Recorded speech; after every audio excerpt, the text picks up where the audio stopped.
Bonjour à tous et bienvenue sur Contes du Sommeil. Aujourd'hui, nous allons plonger dans l'une des affaires les plus terrifiantes et les plus déroutantes de l'histoire américaine.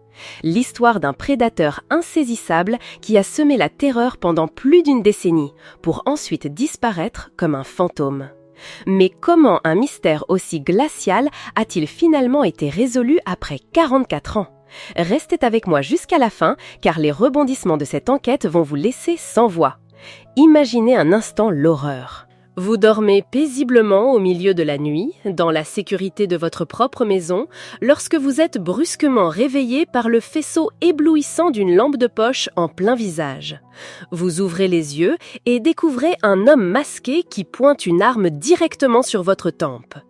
Il prononce votre nom et siffle entre ses dents serrées « Pas un mot, sinon tu es mort, et moi je disparais dans la nuit ». C'est la terreur absolue que les habitants de la Californie ont endurée pendant des décennies alors que la police était impuissante face à ce criminel d'une intelligence diabolique. Ce prédateur aux multiples visages était connu sous de nombreux noms. Le pilleur de Visalia, le violeur de la zone Est, le rôdeur de la nuit et plus récemment, le tueur du Golden State. Quel que soit son nom, il a semé la peur plus longtemps que quiconque et est devenu l'un des tueurs les plus prolifiques de l'histoire des États-Unis. Parfois, il attaquait plusieurs maisons en plusieurs nuits consécutives. D'autres fois, il revenait si souvent dans le même quartier que les habitants, terrifiés, mettaient leur maison en vente et organisaient des tours de garde pour dormir.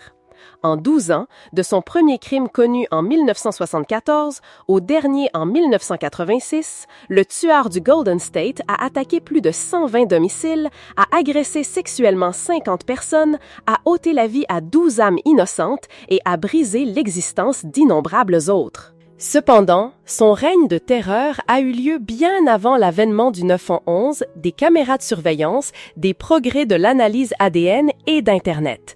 La police était donc incapable d'arrêter un criminel aussi audacieux, rusé et méticuleux dans sa planification. Pendant 44 ans, l'affaire semblait destinée à rester un mystère. Les enquêtes étaient toutes dans une impasse. Il ne laissait aucune empreinte digitale et son ADN ne correspondait à personne dans les bases de données de la police. Les récompenses offertes pour toute information n'ont jamais rien donné. Mais tout a changé lorsque la police a utilisé une méthode révolutionnaire, un site web de généalogie. Les enquêteurs ont pris un échantillon d'ADN sur une scène de crime de 1980 et l'ont analysé via GEDmatch, une base de données génétiques publique. L'analyse a donné un résultat. Elle a identifié les arrière-arrière-grands-parents du tueur. Pendant les 4 mois suivants, les enquêteurs ont méticuleusement reconstruit un arbre généalogique qui les a finalement menés jusqu'à la porte de Joseph DeLangelo, un ancien policier et employé d'entrepôt fraîchement retraité. Il avait 72 ans. Né en 1945 à New York, Joseph était le fils d'un sergent de l'armée. Il avait 2 sœurs et un frère cadet. Enfant, il aurait été témoin de l'agression de sa sœur de 7 ans par 2 pilotes dans un entrepôt en Allemagne de l'Ouest, où son père était stationné. Joseph a rejoint la marine américaine en septembre 1964 et a servi pendant 22 mois durant la guerre du Vietnam. À son retour, en 1971, il a obtenu une licence en justice pénale et a fait un stage au département de police de Roseville. En mai 1970, il s'est fiancé à une étudiante infirmière, Bonnie Colwell. Mais Bonnie a rompu les fiançailles car Joseph devenait de plus en plus possessif et autoritaire, le point de rupture étant atteint lorsqu'il l'a forcée à tricher pour lui lors d'un examen important. Après leur séparation, Joseph s'est rendu chez Bonnie. Il s'est posté devant sa fenêtre et l'a menacée avec une arme pour la forcer à l'épouser. Heureusement, le père de Bonnie était à la maison. Il a dit à sa fille de s'enfermer dans la salle de bain pendant qu'il sortait pour parler à Joseph. Personne ne sait ce que le père de Bonnie a dit ce jour-là.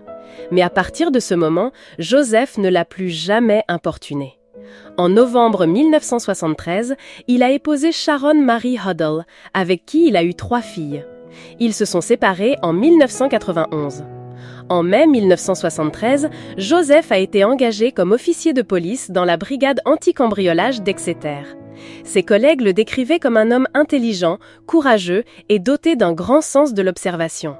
Cependant, personne n'aurait pu imaginer que derrière l'uniforme et ce visage avenant se cachait une âme malade. Le jour, Joseph jouait le rôle du policier zélé à la recherche d'indices. La nuit, il devenait le cambrioleur qui s'introduisait chez les gens. Son premier méfait enregistré a eu lieu le 19 mars 1974 à Visalia, en Californie, lorsqu'une somme de $50 a été volée dans une tirelire. Ce fut le premier acte d'une longue et terrible série de crimes qui allait marquer l'histoire des États-Unis.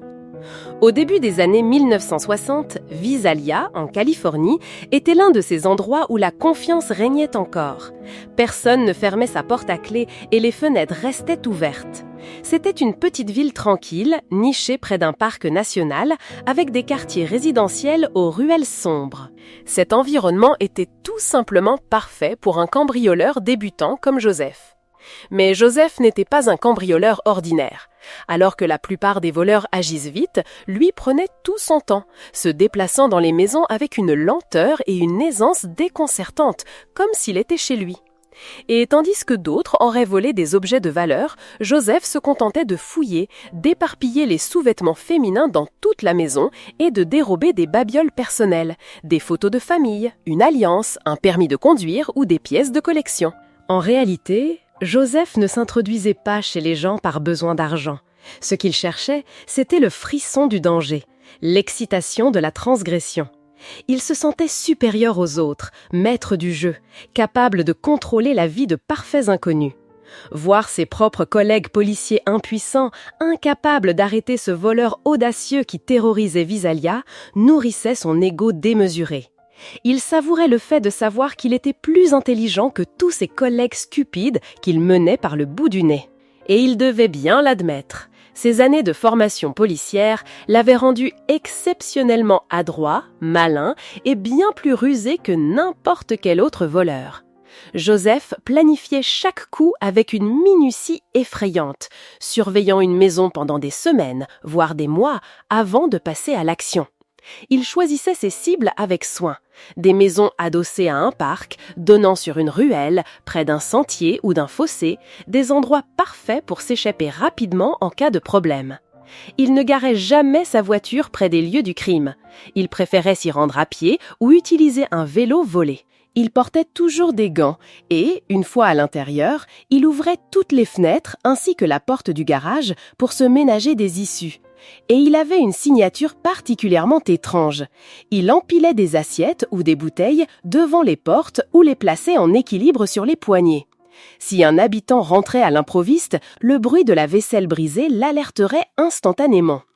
En l'espace de 20 mois, Joseph a commis pas moins de 120 cambriolages et il semblait se satisfaire de cette routine macabre consistant à violer l'intimité des gens. Mais le soir du 3 février 1975, vers 22h, alors qu'il rôdait autour d'une maison au 532 Bitney Avenue, son regard a été attiré par une jeune fille, belle et pleine de vie. Elle s'appelait Beth Snelling, elle avait 16 ans. La vue de cette jeune fille en pyjama a réveillé en lui un démon sombre et cruel. Par chance, le père de Beth a surpris l'inconnu qui épiait la chambre de sa fille et est sorti pour voir ce qui se passait. Joseph s'est enfui sur le champ. Mais l'image de cette jeune fille, si innocente, a hanté son esprit. Il savait qu'il la voulait. Le 11 septembre 1975, vers 2h du matin, Claude Snelling fut réveillé par un bruit suspect. En sortant de sa chambre pour inspecter la maison, il a découvert la porte arrière ouverte et un intrus, le visage caché par un passe-montagne, qui traînait sa fille Beth par les cheveux. L'homme a menacé la jeune fille. Si elle ne lui obéissait pas, il lui tirerait une balle dans la tête et tuerait toute sa famille. Réalisant qu'il était découvert, Joseph a tiré 2 fois dans la poitrine du père, a frappé Beth 3 fois au visage, puis a pris la fuite, abandonnant un vélo volé non loin de là. Beth a miraculeusement survécu, mais son père a succombé à ses blessures. C'était le premier meurtre de ce monstre psychopathe. Le 12 février 1975, vers 20h, la police a tendu un piège, se cachant discrètement dans une maison de Cavett Avenue, un quartier que le voleur fréquentait assidûment. Comme prévu, un homme masqué a commencé à forcer une porte pour entrer. Alors que Joseph réalisait qu'il était pris au piège, il a crié, a fait semblant d'enlever son masque et de se rendre. Mais au moment où un policier s'approchait, Joseph, doté d'une force et d'une agilité hors du commun et des compétences d'un policier, a sorti une arme et a tiré en plein visage de l'agent avant de s'évanouir dans la nuit. Heureusement, la balle a brisé la lampe torche du policier, lui sauvant la vie. Dans sa fuite, l'agresseur a laissé derrière lui quelques indices. Une lampe de poche, des baskets de taille 42 et une partie de son butin, comme des bons de réduction et une chaussette remplie de pièces. Puis, en 1976, les cambriolages à Visalia ont brusquement cessé. Les rumeurs allaient bon train. Peut-être que le voleur était mort subitement, qu'il avait été arrêté ailleurs ou simplement qu'il s'était lassé et avait décidé de prendre sa retraite. Quoi qu'il en soit, les habitants de Visalia ont poussé un soupir de soulagement et la police locale a senti un poids immense quitter ses épaules. Personne ne se doutait de la terrible vérité. Si les cambriolages à Visalia étaient terminés, la longue et sanglante série de crimes de Joseph ne faisait que commencer. Le pire était encore à venir. En 1976, Joseph est muté au département de police d'Auburn, à Sacramento.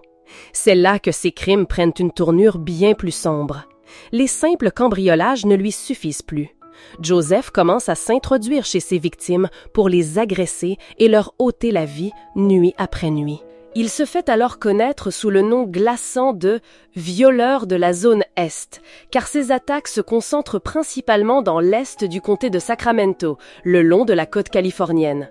Son mode opératoire devient de plus en plus raffiné, son audace sans limite. Au début, il ciblait des femmes seules ou des mères célibataires avec de jeunes enfants. Il jetait son dévolu sur les quartiers de classe moyenne, choisissant des maisons de plein pied, surtout celles qui se trouvaient près de sentiers, en lisière de forêt ou adossées à une ruelle sombre. Joseph passait des semaines, voire des mois, à se familiariser avec les lieux, à épier la maison et à mémoriser les habitudes de sa future victime. Avant de passer à l'acte, il préparait méticuleusement la scène. Il éteignait les lumières du porche, déverrouillait une fenêtre. Il cachait des lacets ou de la corde sous le matelas, prêts à l'emploi. Il déchargeait les armes à feu qu'il trouvait dans la maison. Il parcourait les pièces pour en apprendre l'agencement, étudiait les photos de famille et retenait le nom de ses victimes et de leurs proches.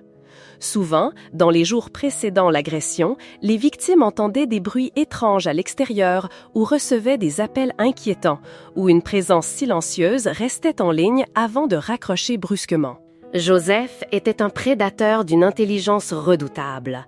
Audacieux, oui, mais jamais au point d'attaquer sans une préparation minutieuse.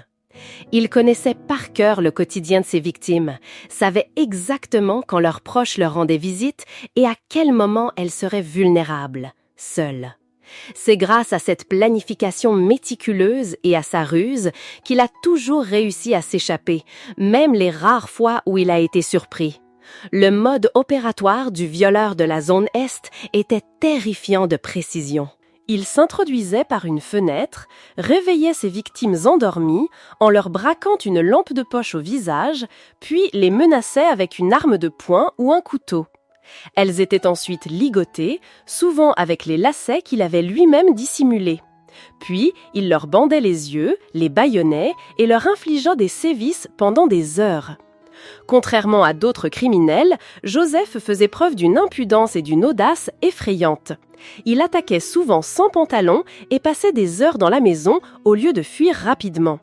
Après avoir abusé de sa victime, il se promenait tranquillement dans la maison, fouillait les placards, se préparait même à manger dans la cuisine, ouvrait le réfrigérateur pour prendre un fruit, buvait une bière. Puis, il retournait auprès de la malheureuse victime pour abuser d'elle encore et encore. La terreur était absolue, car les victimes ne savaient jamais s'il était parti ou s'il était encore là, quelque part dans la maison. Parfois, au milieu de l'agression, il s'arrêtait et éclatait en sanglots. On l'entendait murmurer, le visage enfoui dans un oreiller « Maman, je veux arrêter !» D'autres fois, il serrait les dents et hurlait « Bonnie, je te déteste !» Au début, il ne s'en prenait qu'aux femmes seules, mais lorsque les médias ont commencé à relayer cette information, il a changé de cible pour s'attaquer à des couples, comme pour prouver que rien ne pouvait l'arrêter. Face à un couple, sa méthode était tout aussi perverse. Il tenait en joue la femme, forçait le mari à s'allonger face contre terre, puis le ligotait. Ensuite, il empilait de la vaisselle sur son dos et lui chuchotait à l'oreille que s'il entendait le moindre bruit, le moindre tintement, il les tuerait tous les deux sur le champ. Après cela, ce monstre emmenait la femme dans une autre pièce et la violait à plusieurs reprises. Le 3 novembre 1976, face à la pression de l'opinion publique terrorisée par les attaques incessantes du violeur de la zone Est et devant l'impuissance de la police, les autorités locales organisèrent une réunion publique. Le but était de calmer les esprits et de donner des conseils de sécurité. Lors de cette réunion, un homme s'est levé, furieux. Il a critiqué l'incompétence de la police et celle des maris incapables de protéger leurs femmes. Il a déclaré haut et fort que si ce dégénéré s'approchait de sa maison, il le tuerait de ses propres mains. 6 mois plus tard, le 17 mai 1977, cet homme et sa femme ont été retrouvés sans vie à leur domicile. L'épouse avait subi de multiples agressions avant que le tueur ne les abatte tous les deux d'une balle. C'était bien le couple de l'homme qui avait pris la parole ce soir-là. Joseph était présent dans la salle lors de cette réunion. Joseph était un criminel d'une arrogance glaçante. Il lui arrivait même d'appeler le poste de police juste pour les provoquer. Le 18 mars 1977, le bureau du shérif du comté de Sacramento a reçu 3 appels d'un homme se présentant comme le violeur de la zone Est. Et comme lors de son précédent appel, sa prochaine victime fut attaquée cette même nuit.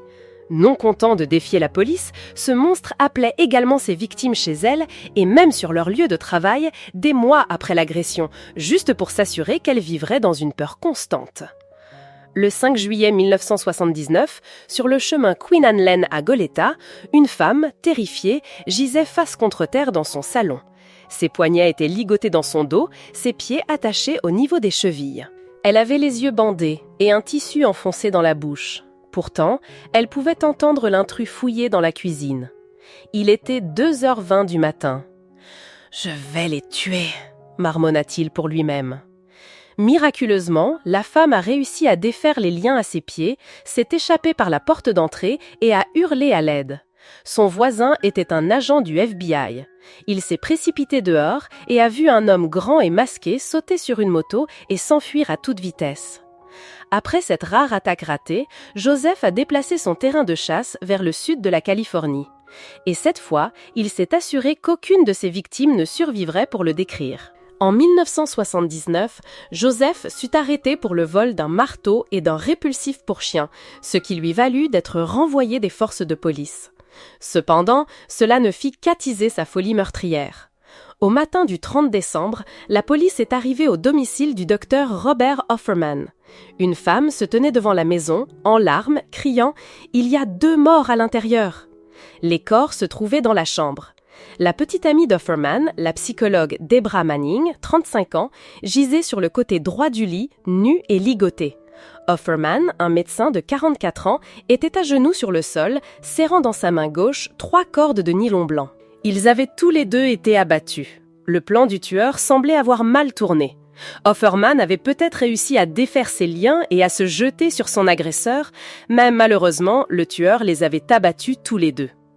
Alors que les inspecteurs traitaient la scène de crime, ils ont dû enjamber les restes d'une dinde enveloppée dans du film plastique jeté sur le porche. À un moment donné, l'assassin avait ouvert le réfrigérateur et s'était servi les restes du dîner de Noël d'Offerman. C'était le début d'une nouvelle ère, une ère encore plus macabre dans l'histoire du tueur de l'ombre. Au cours des 7 années suivantes en Californie du Sud, il a pris la vie de 4 couples et de 2 femmes lors d'attaques méticuleusement planifiées et d'une cruauté inimaginable.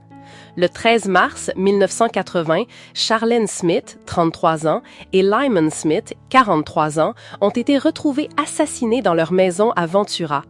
Charlene avait été violentée et le couple avait été matraqué à mort avec une bûche trouvée sur le côté de la maison.